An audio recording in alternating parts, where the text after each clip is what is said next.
Hello guys! This time I bring you a tutorial of my techniques of how to make basic clothes. First of all, I need you to keep in mind that there is no one and only magic trick to make clothes folds. This is because there are infinite textures, thickness, elasticity and styles of clothing, which means that everyone has their way of drawing differently. Knowing this, the first step you need to do to improve drawing clothes is to see reference. Images of real clothes and fabrics, either put on people or on objects. And analyze how they react in certain materials or places. But in the end, in my opinion, you could learn a lot more if you watch from real life.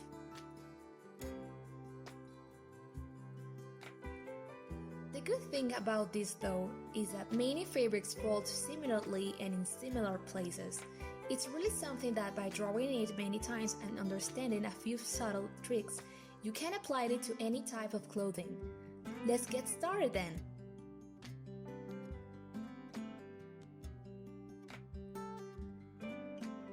More than anything, the folds of clothing are summarized in the points of tension, and the rest is the result of that said tension. For example, if I hang a piece of fabric like this, of the pleats will appear at the top where it is hung. Now, if we hold it from two ends, then we will have 2 points of tension. So the wrinkles in the fabric will go through these 2 points, but also in a downward direction due to the gravity. Then we will have the taut lines, straight lines, and then the long curved lines.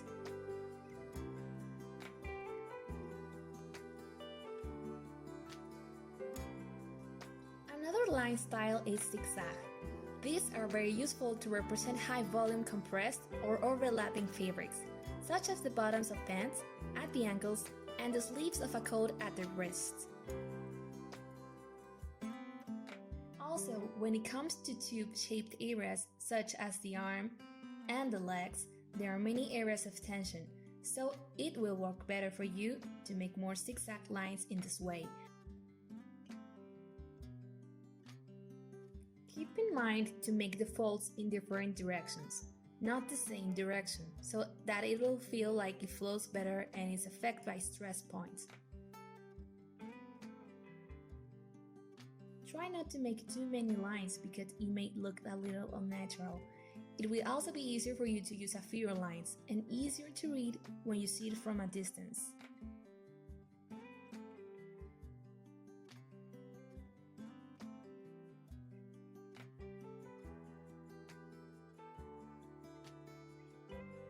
The folds themselves will follow the perspective of volume in which they are resting on top.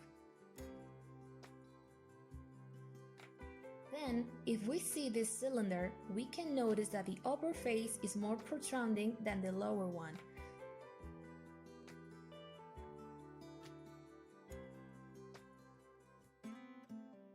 So this tells us that we are looking at the cylinder from above, which means that we will also look down on the folds. So these folds here will follow the same direction.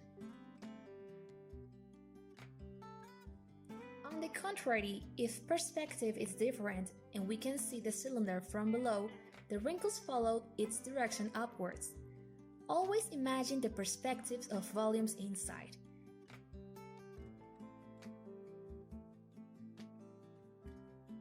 It will be very useful when the arms or legs are up or down.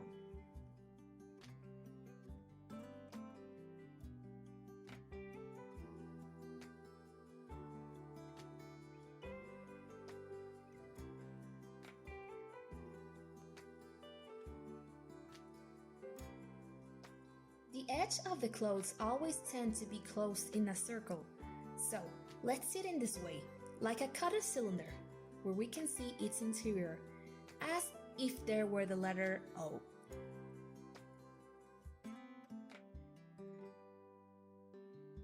Just to differentiate the inside with outside, I recommend shading the inside of the top.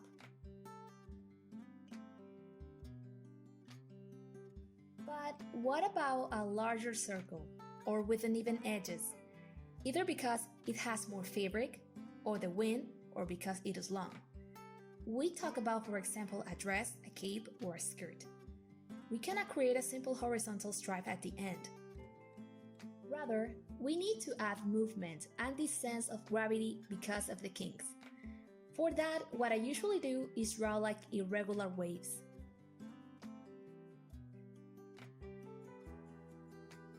Then, I connect two long lines from the edge to the waist, giving the dress the shape.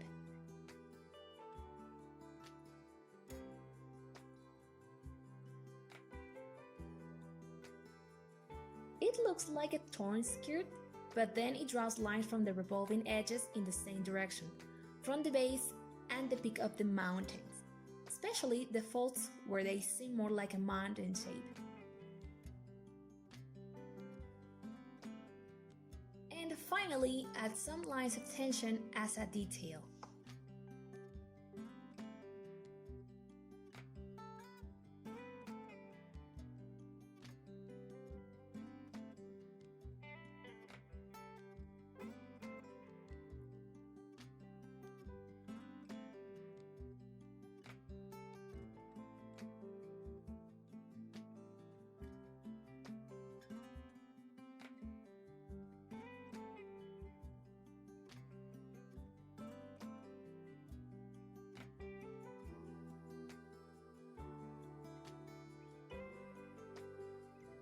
You can apply the same technique with even more complex ways.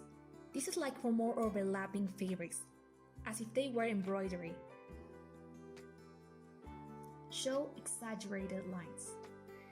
You can even add more curvature to the long lines to give the dress more personality and movement.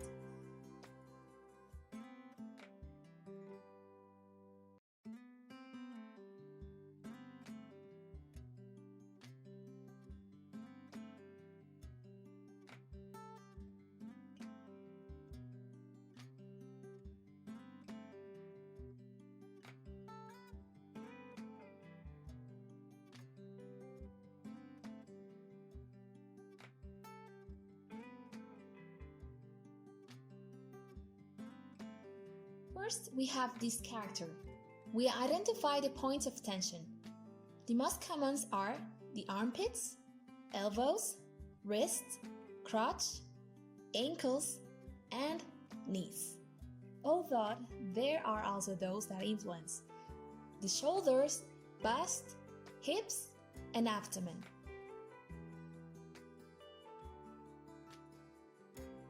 The armpits and crotch and the common places I mentioned, they catch the fabric, so the places act as a point of tension. The others generally have seams in those places on their clothing, so the seams create a new point of stress. Keep this in mind.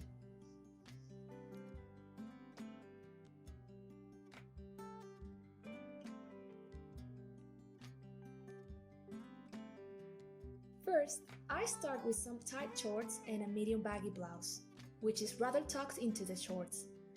Observe the tight areas, as it is right in the middle of the shorts. Also, the folds are softer in the center of the chest, since only from the bottom it is taut. And in shorts, there is only tension between the legs.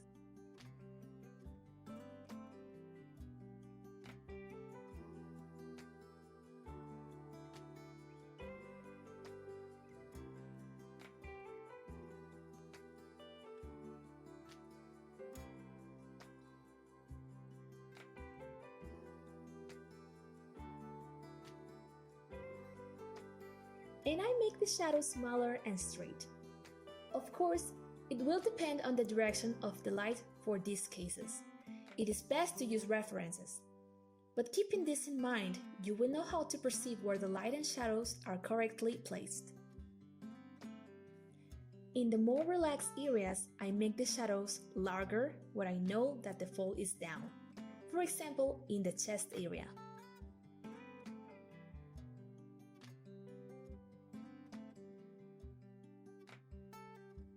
A trick to color this is thinking about the shadows and highlights. The shadows are more in the taut areas, where the fold is down.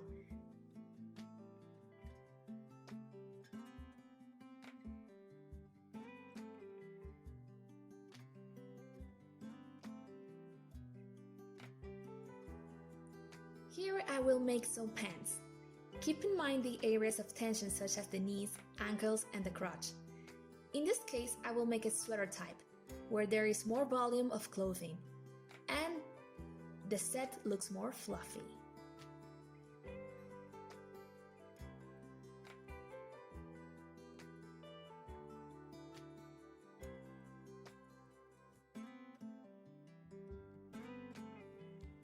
As you can see, the silhouette of the character's body is not perceived much by the loose clothing, but then our points of tension will come from above, on shoulders, elbows, and bust. Let the rest fall by gravity.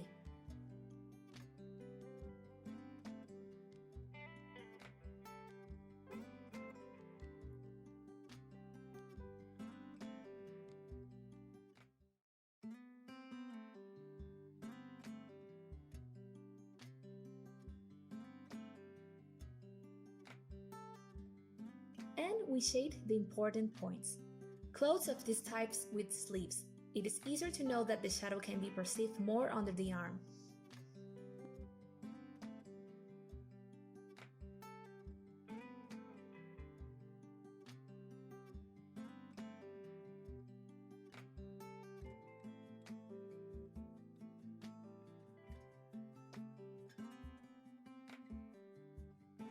And finally, I will put the character's blouse close to the body. As you can see, more lines of tension are made. Try to use zigzag lines, so as not to create the illusion of falling lines in the same direction. In the chest area, not so many lines will be defined, as they will be in the area below. And just a little above since the tension is in the shape of a circle. And we add some waves to create movement to the skirt. And yet another wave, to add a little lace to the skirt.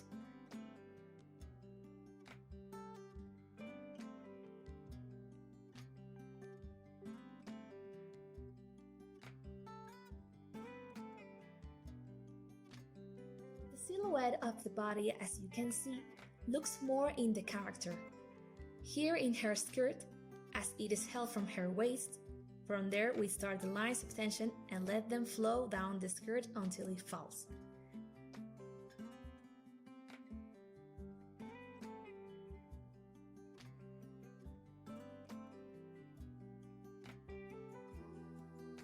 The shadows are more defined and straight on her tight blouse, while in the skirt the shadows are larger and softer between edge with downward relief.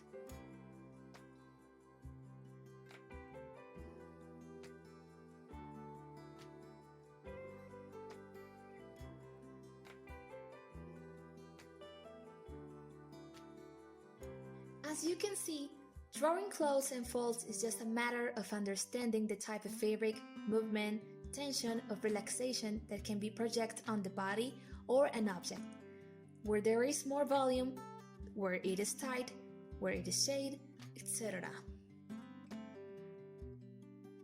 If there is some type of clothing that you are not sure how it reacts or behaves, you can always rely on looking for references and get inspired. From simple folds to the most complex.